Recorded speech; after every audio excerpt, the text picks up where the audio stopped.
Do, re, mi, fa, sol, la, ti, do, re, mi, fa, sol, la, ti, do.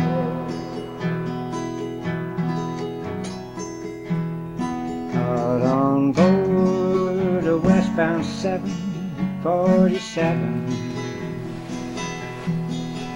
Didn't know before deciding what to do.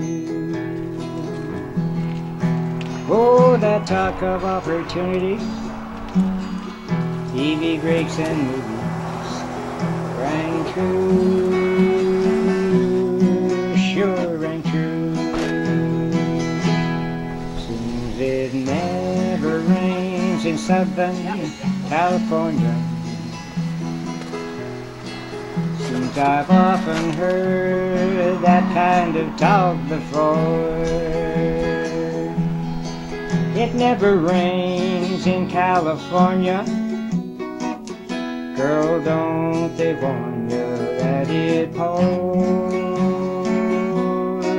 Yeah, it pours. I'm out of work, I'm out of my head, out of self-respect and I'm out of bread. I'm underloved and I'm underfed. I wanna go home. It never rains in California. Girl, don't they warn you? It pours, man, it pours. Will you tell the folks back home I nearly made it? Had offers but didn't know which one to take. Please don't tell them how you found me. Don't tell them how you found me. Give me a break. Give me a break. 1, 2, 3, 1, 2, 1, 2, 1, 2, 1, 2, 1, 2. Since I've often heard that kind of talk before. It never rains in California. Girl, don't they warn you? It pours, oh, it pours, and it pours, well, it pours, yeah, it pours, oh, it pours. How y'all doing?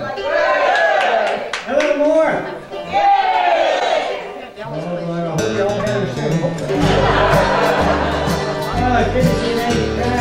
I saw a ladybug sitting in a tree.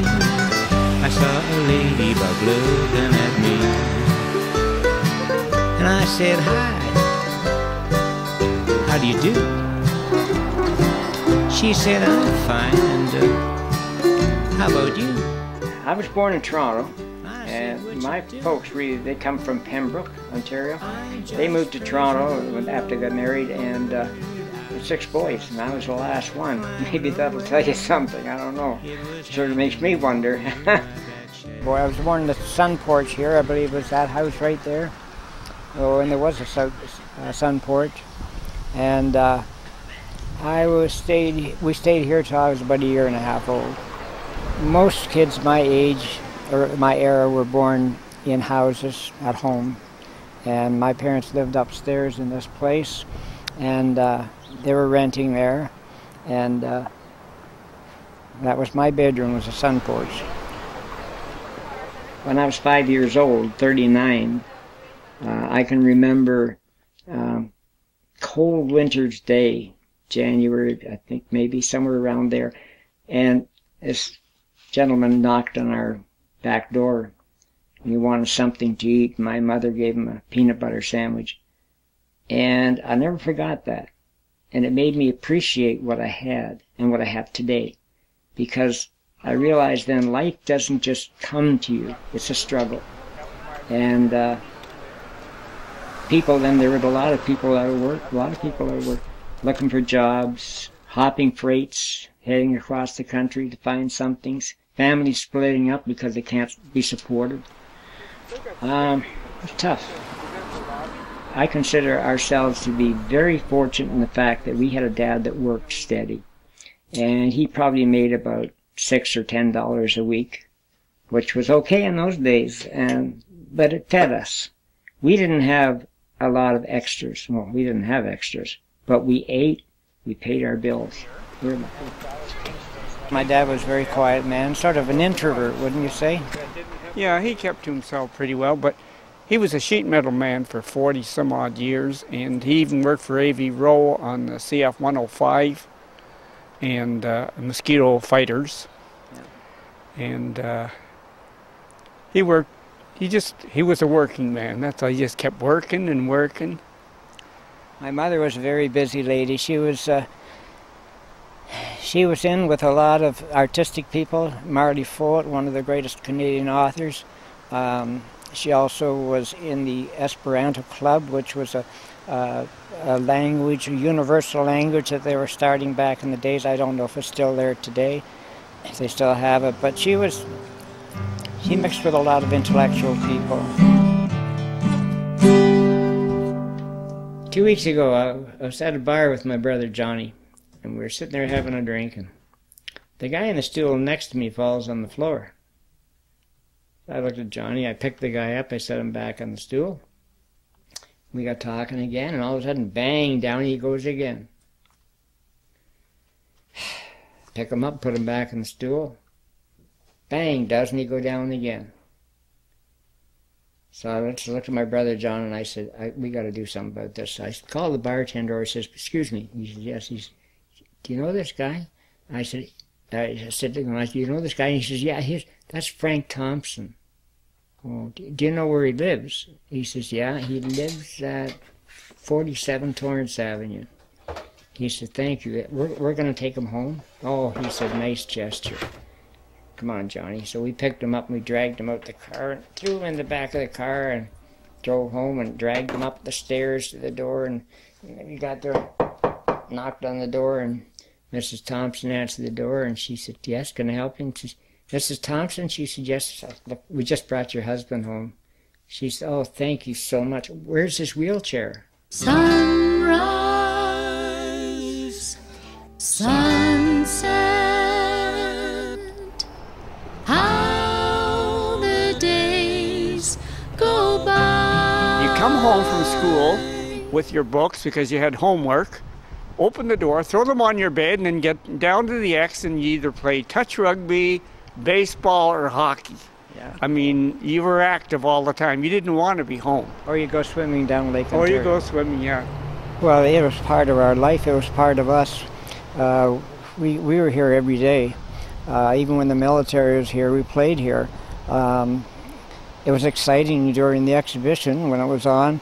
A lot of big stars here. Johnny Cash actually performed on this stage. And he was had so many cokes or pops that he fell into the drums.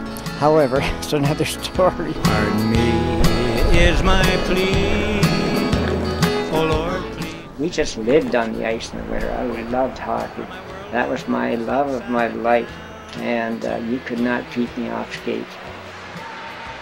There was a tryout for a team called Forest Hill Regents, and they had about 50 kids show up that day, and I went.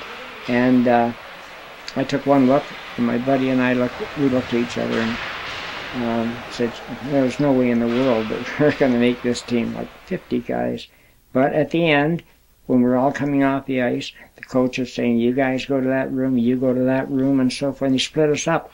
And he came into our room after, and there's about 25 of us in the room, and he said, okay, you guys are coming back next week. The rest of them are going home. There's a guy that played defense in our team, and every game, as we're getting dressed, he would look at me and say, Rick, what's your job? And I said, put the puck in the net. He said, that's right. What's my job? I said, you do my fighting for me and protect me. He said, that's right. Every single game he would do that.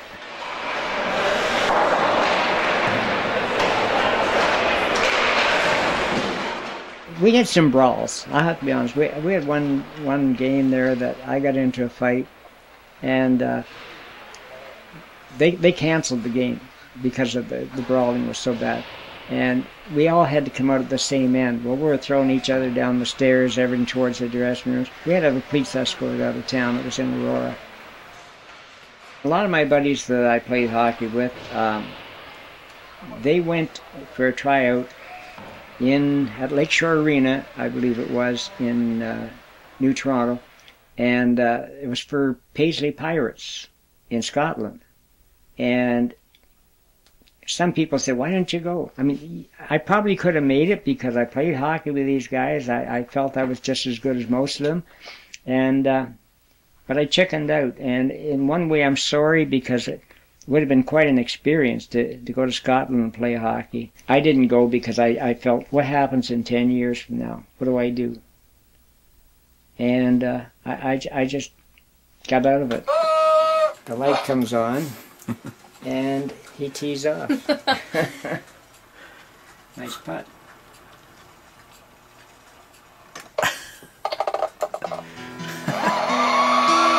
That's amazing. This little light of mine, I'm gonna let it shine. Ooh, this little light of mine, I'm gonna let it shine. This little light of mine, I'm gonna let it shine, let it shine, let it shine, let it shine. You know, while I was singing that song, I was thinking about all the different actors and movie stars that might have tried that. Like, I was wondering what, say, Louis Armstrong would sound like if he sang that song. Probably go something like this. This little light of mine, oh, I don't let it shine. This little light of mine, I don't let it shine. This little light of mine.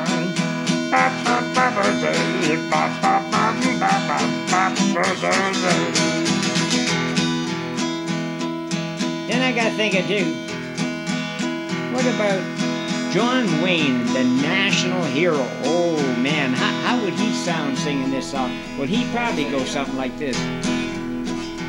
Now listen and listen, good partners. This little light of mine, you better make it shine. You don't make it shine, you're gonna hear from me. Yeah. Then I got thinking, what about Jimmy Stewart? Oh, there's an old hero from the past. He'd probably go something like this. While this little light of mine, you really have to let it shine because it means an awful lot. Do you know what I mean? I'm talking about this little light of mine. You got that? Yeah, he'd probably sound like that. This little light of mine, oh, I'm gonna let it shine. This little light of mine, I'm gonna let it shine. This little light of mine, I'm gonna let it shine. Oh, yeah.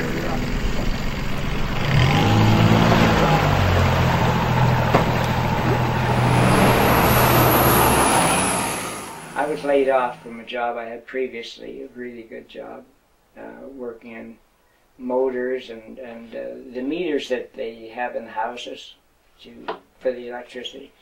But I got laid off from that job, and I was telling a friend of mine, I was driving a taxi cab actually part-time. There's a story and a half right there. So he said he had a friend in personnel who I could talk to, set up a meeting with him, and he says, very good money. So I went down on a Monday night, I think it was, about 7 o'clock, and I walked in the personnel office, and there's a lot of people in there filling in papers. And I looked at him and said, I'm Rick Cameron. He said, come with me. Took me in the back office, had me fill out the papers. He said, when can you start? So it does pay to have friends in higher places. I started working there, and I loved the job. I loved meeting the people. You never know what was going to happen next. On his bus route, he did the Eglinton bus route.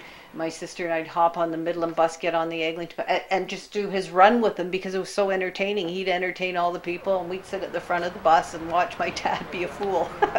The customers just loved him. They asked me if I would like to be a training inspector. They reviewed my record, and what they look for is how neat you look, clean, well-groomed, good representation for the TTC, and because you are the TTC. So I said, I'll take the job. And my job was to get all dressed up, look good, and then train the bus drivers. Our house was the house that everybody wanted to come to. And even as teenagers, all our friends would come. They'd sit with my dad. They'd come to see us. They didn't bother with us. They'd sit with my dad and talk to him. And then when it time to go home, they'd go home. They came to see him. Someone asked me years ago, many years ago, if I could do a show for their Christmas party at work. So I started to dress up as a clown. We started doing shows for nickels and dimes. And then I happened to meet an agent who had a clown band. I got talking to him. He said, "Can you guys do a show for me? And, I'll pay you well for it." And I said, "Okay." So he sent me out on a gig, and we did the show, the three of us. And it was slapstick comedy. We had some really strange acts, spitting water at each other and everything.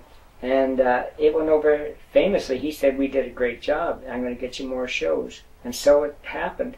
And it grew, and it grew, and it grew. To a point, to give you one example, I met an agent who was in charge of 2 plazas, and he was to bring in entertainment for them. He called me one day and he said, "Can you have lunch with me?" And I said, "Sure." And I would go to the end of the park, and I said, "Okay." So I met him at the end of the park, and we had lunch. He said, "I want you to do a show for me." I said, "Okay, when?"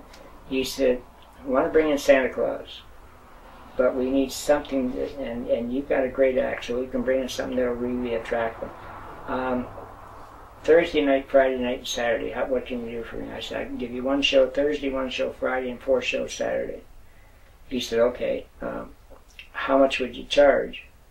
Well, now you got to look at the dollar, what it was worth, about at least half of what it is today. I took a deep breath, and I said, $5,000. He said, "Okay." I should have asked 20. Anyway, it just grew from there. I started doing my own stuff and booking my own stuff. Very lucrative, but very draining. We've done sometimes as many as 5 shows in a day around Christmas time. And it's a high energy program, but it's exciting and it works.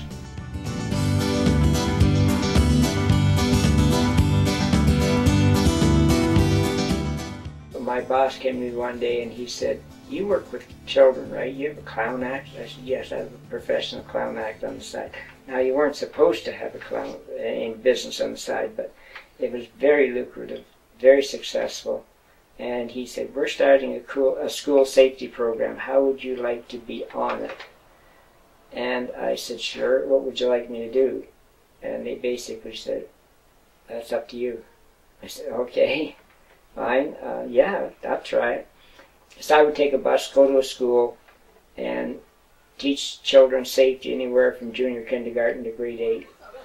We have something to say. Did you have your hand up? I think we always knew that Dad was pretty special. He wasn't like the other dads. Some of the other dads were grumpy, or you didn't see them out much except maybe mowing the lawn, but Dad was always out there with everyone. And all the neighbors loved him. You know, he was always everybody's friend.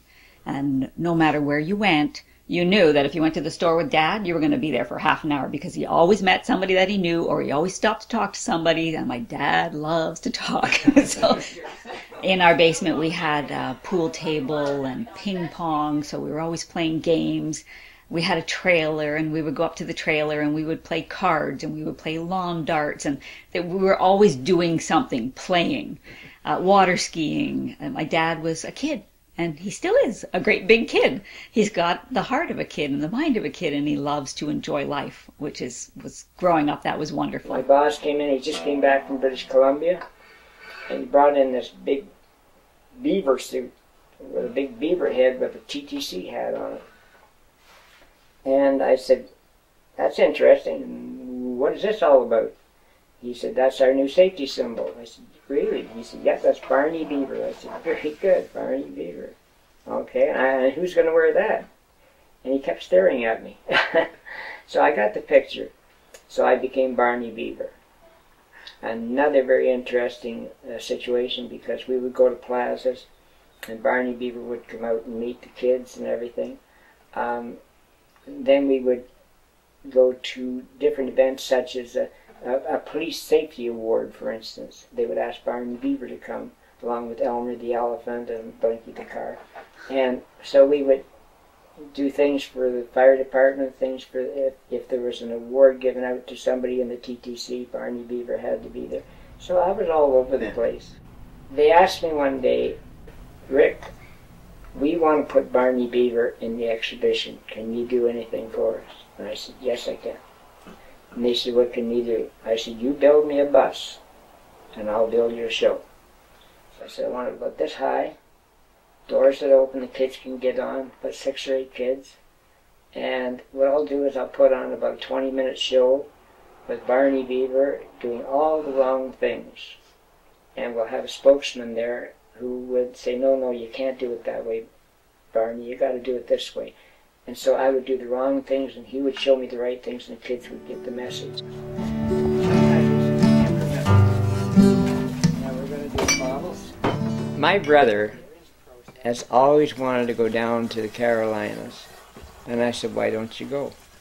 And he says, okay. He said, maybe I will. Maybe I'll take the side roads instead of those super highways. I said, great idea. That way you get to see all the small towns and the people, and you learn some of the culture of the area.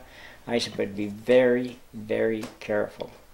He said, why? And I said, every one of those little towns, they have a policeman waiting just outside, troopers waiting outside, and he sees you speeding, bang, he'll just nail you. And he doesn't care if you're doing 1 mile over the speed limit, they'll charge you whatever they want. And you pay cash or you go to jail. It's as simple as that. So I said, be careful. He said, okay, I will, Rich. So off he went on his vacation, and sure enough, he's going through Charlotte, North Carolina, and a trooper come over and pulled him over. He said, I'll see your license. So my brother gave him the license. He says, y'all been speeding? He said, yes, sir. He said, you've been doing 31 miles an hour, and I gotta fine you $100. My brother said, ooh, that's a lot of money. Yeah. Where y'all from anyway? Oh, he said, I live here. He said, you live here in Charlotte? He said, yes, sir. Well, if you live here, let's you spell cat. Well, he said, that's easy, cat, C-A-T. That's fine, boy, that's fine. Now, let's see you spell fat. Fat, F-A-T. Good, you're doing real good. You're doing real good. Now let's see you spell rat. He said, well, it's easy too, rat, R-E-T. He said, no, rat, like rat now. I used to get a little laugh for that one. I guess that's little enough. And she's peeking over. From the moment we met Anya, we loved her. All of us. Everybody loves Anya. She's just a wonderful person, just like he is, and I think she probably brings out the best in him. They're a wonderful couple, and it's so nice to see them so happy together. She's funny too. I mean, between the two of them, I say you leave here with your cheeks are so sore from laughing. And she has been the most wonderful thing that ever happened to my dad. She just adores him. 21 years between us, so you know, he's just a few years shy of what my mom and dad were, so his daughters are only a year and 3 years apart from me, you know. So it was like, this is really strange. And of course they saw how fantastic I was for Rick.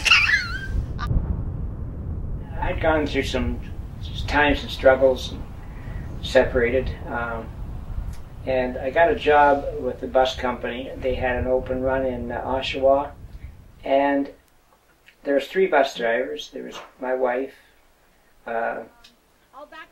Diane, another woman, and myself. And we always had time during the day to spend together talking and chatting. And I got to find that she was just an awesome person to talk to. You always felt good when you finished talking to her. And I enjoyed our conversations together. She seems to enjoy mine. They used to kid me because I always had a joke for them. He always had a joke to tell. And there was another bus driver and myself. And so we would make sure that we got there like a couple minutes early so that we could hear the latest joke, you know. And sometimes we went on charters, and they were just so much fun. And we go to Casa Loma and, you know, Science Center and all that kind of stuff. And we were like kids. We were such good friends. And people in our bus company already had us together as a couple. And yeah, we were like, no. But as time went on, I got to really appreciate the type of person she was. And I think what really did it for me is we had a charter to Stony Lake, and we had to drop the kids off, and they went on a boat and took a tour. So we had about, gosh, an hour and a half or more to do nothing. I went into a lodge and I said, can we borrow one of your canoes or boats or something? And they said, no, we can't do that. That's for the people at the lodge. But what I can do is I can lend you a paddle boat. So we got in a paddle boat and we went all over the place, just chatting and talking, and just something about her I became very, very attracted to. Just the personality and the warmth that came from her and the sincerity that came from her. And as time went on, that grew and it grew and it grew.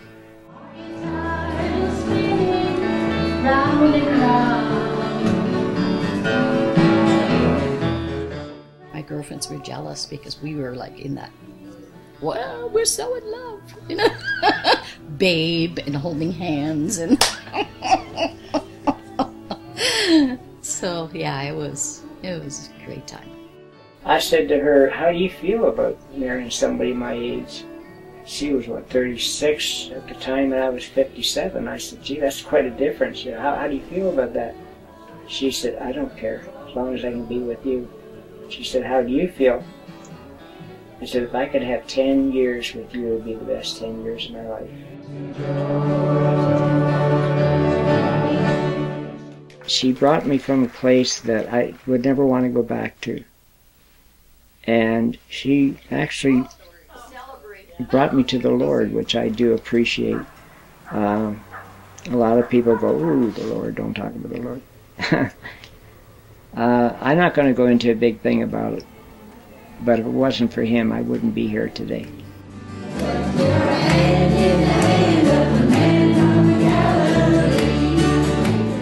I guess I always thought that love was like that. So I, you know, when you finally, you know, discover that and live through that kind of relationship, it's like, wow, you know, this is it. This is what I've been waiting for. And so whether it's 6 years or 16 years, but deep down you're hoping and praying, oh, please, I want more than that, you know. And now it's been 23 and we're still going strong, busier than ever, and we just love each other's company. We're inseparable. It's a great relationship. I just wish everybody else could have what I have. If I could catch a rainbow, I'd do it just for you. Share with you its beauty on the days you're feeling blue. If I could build a mountain you could call your very own, place to find serenity, a place to be alone. If I could take your troubles, I would toss them in the sea. But all these things I'm finding are impossible for me. I cannot build a mountain nor catch a rainbow fair, but let me do what I know best, a friend who's always there. Yes, if I could catch a rainbow, I would do it just for you. Share with you its beauty on the days you're feeling blue. I could build a mountain you could call your very own, place to find serenity, a place to be alone. I could take your troubles, I would toss them in the sea. But all these things I'm finding are impossible for me. I cannot build a mountain or touch a rainbow face, but let me be what I know best, a friend who's always there. Let me be what I know best, a friend who's always there.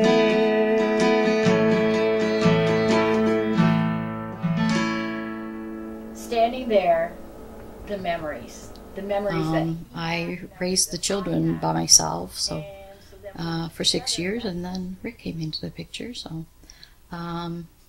it was really something for my kids to have somebody there to, you know, help them, and because he was so upbeat and everything, you know, and they loved the fact that he always told these jokes, and they would invite somebody home for supper, and then they would say, Rick, tell them this one, tell them that one, you know. Tools that they used and everything, and it was very, very interesting. I loved history. He had been a policeman, and something really bad happened there, so he left, and he knew kind of that it was going to be for a while. Our days are hard, our days are long. Our days are hard, So after 5 years, he said, I think I'm ready to, in a roundabout way, go back to the police, but I'm going to join the army.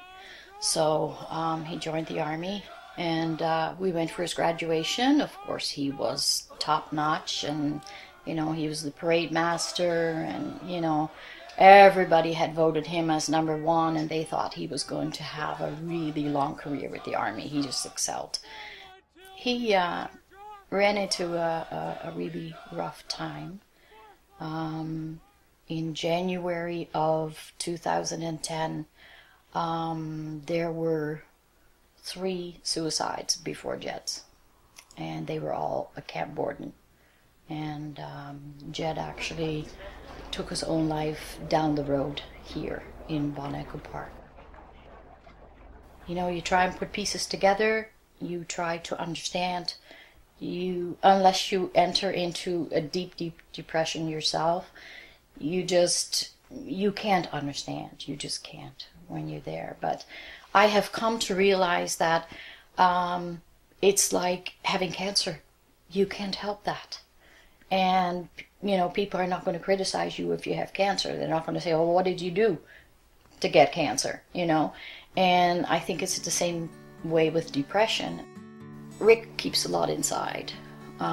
He's from the old school that says you just gotta get through it, you know. He is very, very strong, but he has said, you know, people always look at you as the one that's suffering because you lost your son. And, well, for me it was only a stepson, you know. But he said, you know, when you live with somebody for years and you see them go through the ups and downs, then they're part of your family. I guess you discover at some point you have to make a choice. Do I go on, or am I going to be the victim for the rest of my life? And I'm a very rich person, you know. I have 4 children, I have 6 grandchildren, and my husband is a real go-getter, and you know, very blessed.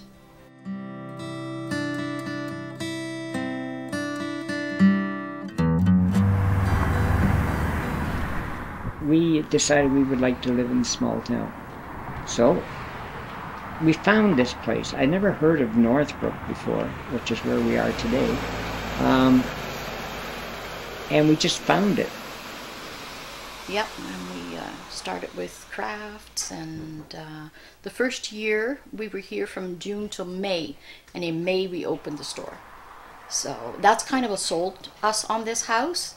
When we saw the garage with the door beside it and the stairs, we went, oh! We opened a little craft store, drove school bus, and just made homemade crafts, and it progressed and it progressed and it progressed to bigger things. harvest tables, cupboards, the whole works. But then life takes a turn too there, you know.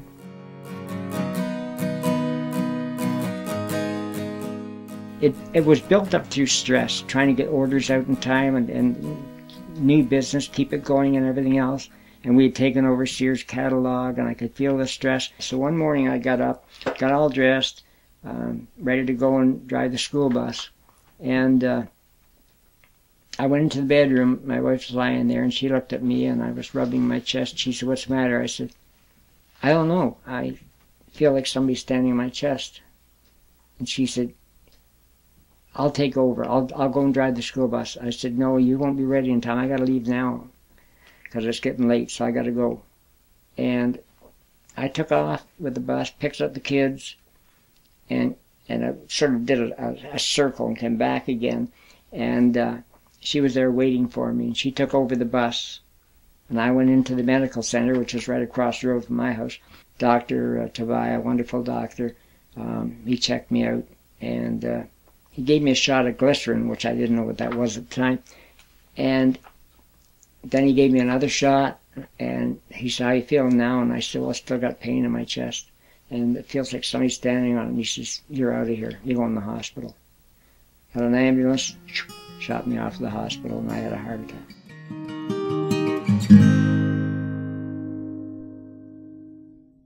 I mentioned that my brother, he went down to North Carolina. A while back, he went to Ireland, and he said to me, "I've always wanted to go to Ireland." And I said, "Well, why don't you?" He said, "Yeah, I think I will." So he went over to Ireland, and he saw a little pub, and he'd never been in an Irish pub before. So he went in the pub, and he's looking around. My goodness, he'd looking around. They got pool tables, and they got dartboards, and shuffleboard, and people playing cards, and oh man, it was fantastic. He just loved it. And he walked up to the bar, and there's a little guy standing at the bar, and he had no arms. So he got up there and he ordered a drink, and the little guy looks at him. He says, "Well, top of the day to you. Me name is Timothy O'Reilly, and what be yours?" My brother said, "Oh, my name's John Cameron. I'm pleased to meet you, Timothy." He said, "This is quite a place you got here. You know, you got shuffleboard, you got dartboards, you got pool tables, you got everything here." "Aye," he said, "Johnny, we do. I come in here a couple of days a week myself, and I like to play darts with the boys." He said, "Excuse me, I don't mean to be rude, but you don't have any arms." "Ah, that's no bother, no bother. Would you care for a game, Johnny?" He said, "Sure." He said, "All right, I'll go first, Johnny. Go down there and fetch me a dart." So he went down and he brought the dart back, and he said, "Now what?" And he said, "Put it in me mouth."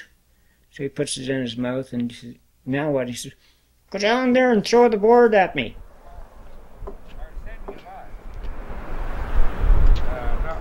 My brother and I are that tight, and I use him in most of my stories. Just the last 2 weeks ago, he phoned me, and it's amazing. I said, "What's wrong, John?" He said, "Well, I had words with my wife last week." And I said, "You did?" And he said, "Well, not really. She had the words, I just listened."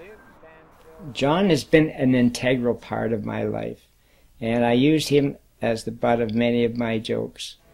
But he doesn't mind. He's just a great guy. I'm sitting in Miami. I've always loved music. I always wanted to be an entertainer, a singer. And when I started with the TTC, they were doing shows, and they'd say, "Why don't you come and sing a song?" And I would just bring my guitar. And I would do shows for them, for the TTC and stuff like that. But I really learned when I came here to Northbrook. I've been working with people for 10 years, and we just get along famously. We're very, very blessed that we got the people that I just love working with. And they taught me so much.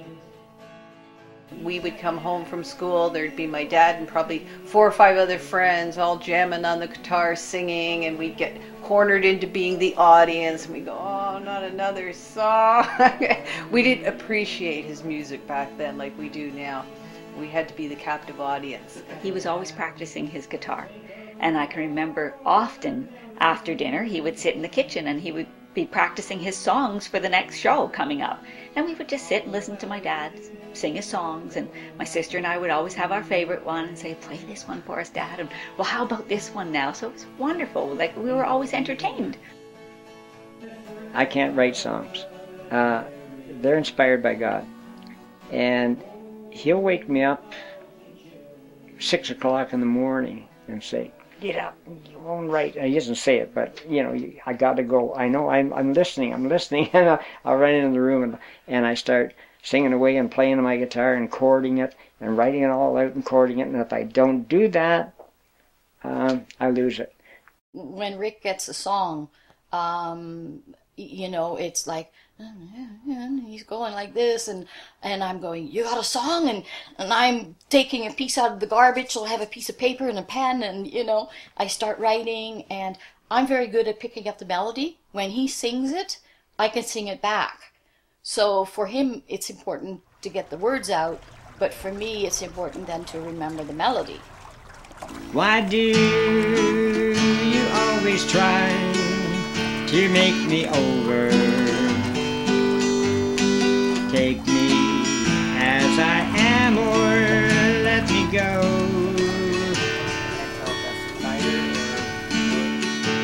White lilies never grow in fields of clover.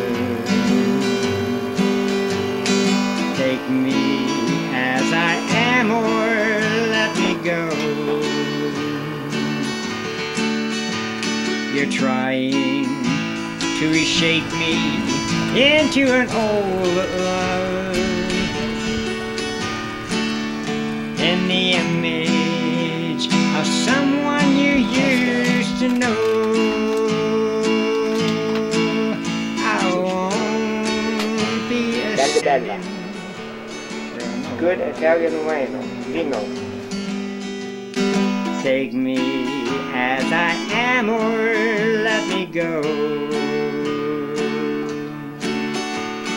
Take me as I am, or let me go. They say a true friend is a person that says, how are you, and waits for the answer. And that's what he is. He's a true friend. So he's the people person. He can walk in a room and 5 people will gravitate to him right off the bat. He's the life of the party, and he's the one that everybody wants to know and be around. He's just got so much life and vibrancy to him, and people just love him. He's very understanding, compassionate, really loving, warm, friendly, funny, very kind. And he would give you the shirt off his back. He's a wonderful human being. Okay, it's done now, and we're just ready to sample and see what it's like. Let's smell that bouquet. Oh, nice and smooth. That's wine. You mean the world to me.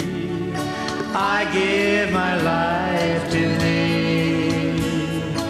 You are my only king.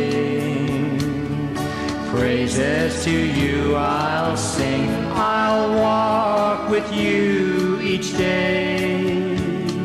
To you at night